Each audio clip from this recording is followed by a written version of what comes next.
And Hatch currently lives in Atlanta. Now, he faces a maximum of 15 years behind bars. His defense attorney did not disclose any parts of the plea agreement or any details about it, but the judge made it very clear today, regardless of what's in that plea agreement, it is the sentencing judge who will have the final say. So the sentencing hearing is set for November 21st, which is just days. Boosie Badass allegedly paid $600,000 to two convicted fraudsters who convinced him they had direct access to then-President Donald Trump and could secure him a presidential pardon.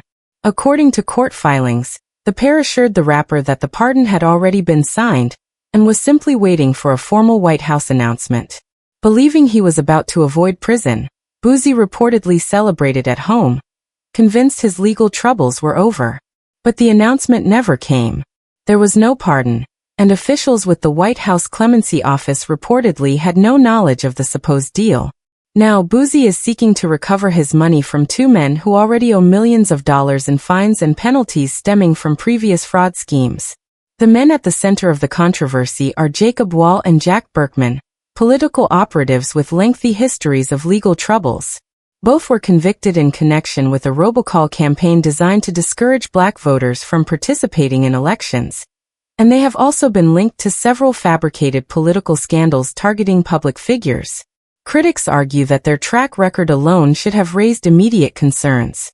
Instead, Boosie allegedly trusted two individuals he had never met, despite bypassing people with legitimate political connections who had previously helped him gain access to the White House. The situation becomes even more troubling because purchasing a presidential pardon is illegal. While the allegations against Wall and Berkman center on fraud, legal experts note that attempting to exchange money for a pardon could itself create serious legal issues. By filing a lawsuit that details the alleged arrangement, Boosie has drawn public attention to an agreement that prosecutors could potentially scrutinize. As a result, the case has evolved into a legal and public relations disaster, with accusations of fraud on one side and questions about Boosie's own judgment on the O. According to the lawsuit, neither Boosie nor his legal team noticed the obvious flaws in the agreement. The rapper allegedly transferred the entire $600,000 directly into the firm's general bank account rather than placing the funds in a... Like I told you, if God want me free, gonna keep me free. If he not, gonna send my jail. That'd be calm. That's all that be. Well, I mean, you've done it before. Yeah. Escrow or trust account, making the money immediately available for the recipients to use. From there, Wall and Berkman reportedly began sending a steady stream of reassuring updates, claiming they were coordinating with members of Congress, working closely with the White House, and engaging influential conservative media figures. They allegedly dropped the names of House Speaker Mike Johnson, political activist Laura Loomer, and commentator Mike Cernovich, insisting that everyone was supporting the effort, and that the presidential pardon was steadily moving through the process. The most dramatic claims allegedly came around New Year's. On New Year's Eve, Berkman reportedly texted Boosie's attorney, claiming that Donald Trump had the pardon in hand and was preparing to sign it. The following day, they allegedly went even further, stating that the pardon had already been signed and that just to keep the con going. That is genuinely evil. Do you remember 2016 when everyone thought Boosie had a year to live because he had cancer? Thug had that fire. Cancer? Shout out to... Yeah. Bro, Boosie needs to sit his old ass down and just focus on his podcast. This is a 56-year-old man. We need to stop acting like he's a YN. White House simply needed to make the announcement public. Convinced he had escaped prison, Boosie reportedly celebrated the news at home. However, his attorney immediately began trying to verify the claim. Calls to the U.S. Attorney's Office produced no record of any pardon, and inquiries to the White House revealed that officials had never even received an application on Boosie's behalf. A White House official later confirmed that the clemency team had never heard from either Jacob Wall or Jack Berkman, and indicated that their involvement would likely have damaged, rather than improved, anyone's chances of receiving executive clemency. If the allegations are accurate, the entire operation was built on false promises. Prosecutors allege that the pair gave a man facing the possibility of prison a sense of hope based on claims that had no. According to the allegations, Wall and Berkman showed little remorse for their previous conduct. They reportedly spoke openly to reporters about their controversial tactics, And even after pleading guilty in the robocall case, they continued operating despite mounting legal penalties. Critics argue that repeated convictions and multimillion-dollar fines did not deter them from pursuing new schemes, but instead encouraged them to find new victims. In this view, Boosie became the latest target in a long history of alleged frauds. The fact that the rapper is black has drawn additional attention because the same men had previously been convicted for a scheme specifically aimed at suppressing black voter participation. The controversy has also raised questions about whether basic background research could have prevented the situation. A simple internet search of Jacob Wall and Jack Berkman's names would have revealed years of news coverage documenting their legal troubles. Yeah, what do y'all think about Boosie? Do you think he needs to move smarter? Do you think they just harassing him? Like, they just with him? What do you think? I think the feds gotta let Lil Boosie be free so he can keep terrorizing Black Boy Max and all of his cohort. I don't want to hear that after that conversation yesterday, all right? He brings balance to the force. Criminal convictions, court penalties, and failed political stunts. Their history has been widely reported, leading many observers to argue that the warning signs were readily available long before any money changed hands. Perhaps the most surprising aspect of the case is that Boosie reportedly already had access to someone with legitimate connections to the Trump administration. Angela Stanton King, a longtime Trump ally and advocate involved in clemency efforts, had personally helped arrange meetings and introduced Boosie to officials at the White House. After news of the lawsuit became public, Stanton King expressed frustration, stating that she had already provided genuine assistance without charging him, and had made it clear she was willing to continue helping him navigate the clemency process. Stanton King emphasized that presidential pardons cannot legally be bought or sold, and that no private individual can legitimately guarantee executive clemency on behalf of the president. In her public, the controversy has also prompted broader discussions about trust and judgment.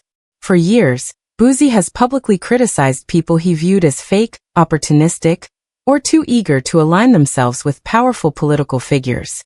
Yet, according to the allegations in his own lawsuit, when faced with a serious legal crisis, he allegedly placed his New at noon, rapper Lil Boosie is expected in a Houston courtroom today after police say he attacked a security guard at a nightclub. The rapper, whose real name is Torrance Hatch Jr., is charged with aggravated assault with a deadly weapon.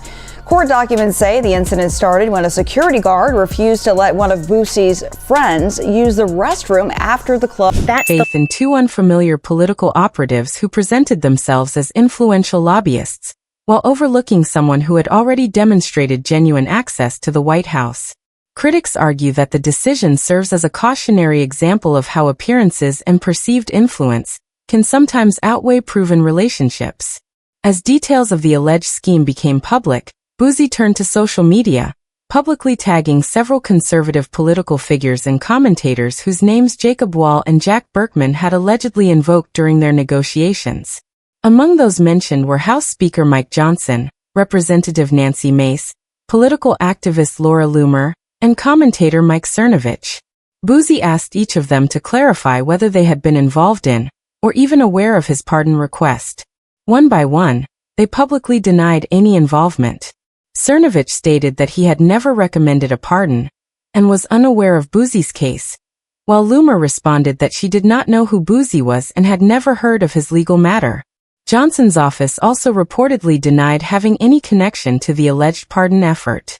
Their responses reinforced the allegation that Wall and Berkman had simply been using well-known Republican names to create the illusion of political influence.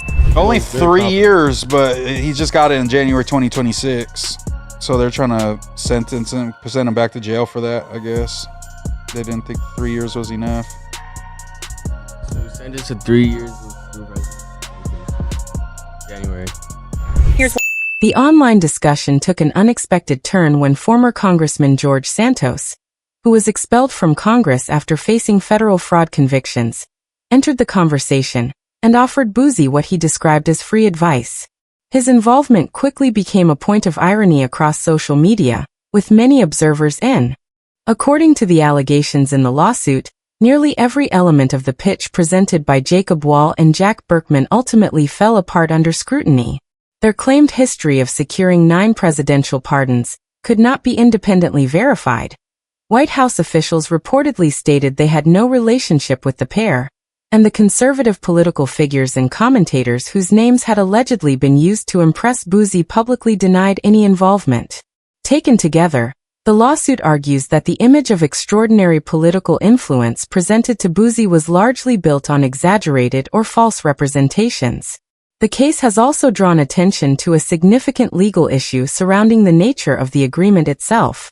Under U.S. law, presidential pardons cannot legally be bought or sold, and offering money in exchange for official government action can raise serious legal concerns.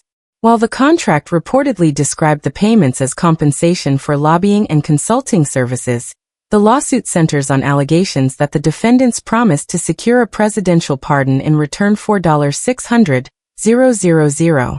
Whether that arrangement was legally permissible is a question that legal experts have debated, and the ongoing arbitration may ultimately address some of those issues. Adding another layer of irony to the controversy, Boosie ultimately did not receive the lengthy prison sentence he had feared. Instead, he was reportedly sentenced to time already served, approximately 10 days, along with 3 years of supervised release, community service, and a financial penalty. If those reports are accurate, the extraordinary sum he allegedly paid in hopes of avoiding imprisonment would not have changed the outcome of his sentencing. However, his legal troubles did not end there. Federal prosecutors have reportedly sought to revoke his supervised release following a separate incident in Houston, in which he was accused of striking a security guard. According to the allegations, the most troubling aspect of the case was not simply the financial loss, but the emotional manipulation involved. The lawsuit claims that Jacob Wall and Jack Berkman repeatedly assured Boosie that a presidential pardon had already been approved, allegedly giving him hope during one of the most emotionally significant times of the year. If those allegations are true, the false promises extended far beyond a failed business arrangement and became a deeply personal deception directed at someone facing the possibility of imprisonment. The case has also raised difficult legal questions about the nature of the agreement itself. Under U.S. law, a presidential pardon cannot legally be bought or sold, and any attempt to exchange money for official government action could present serious legal concerns. According to court filings, the contract described the payments as compensation for lobbying and consulting services. However, Boosie's lawsuit alleges that the central purpose of the agreement was to secure a presidential pardon in exchange for $600,000. Whether that arrangement crossed legal boundaries remains a matter for the courts, but legal observers have noted that the allegations place the transaction under significant scrutiny. By filing the lawsuit and discussing the matter publicly, Boosie has also brought widespread attention to the details of the alleged arrangement. Court filings, public statements, and social media posts all describe be up to the judge, you know what I'm saying? Due to the fact that Boosie being a convicted felon, I think. But I heard that he wasn't even really no convicted felon, no serious felony, you know what I'm saying? He got like a little thing, but I don't know how much that gonna play in his sentencing. You know, it's up to the federal judge, bruh. His claim that he paid a substantial sum believing it would result in executive clemency. Those public records have fueled debate over whether the lawsuit could create additional legal complications beyond the dispute over the missing money. While the lawsuit primarily accuses Wall and Berkman of fraud, it also highlights the legal risks associated with attempting to obtain extraordinary government action through private financial arrangements. At the center of the dispute remain the allegations A.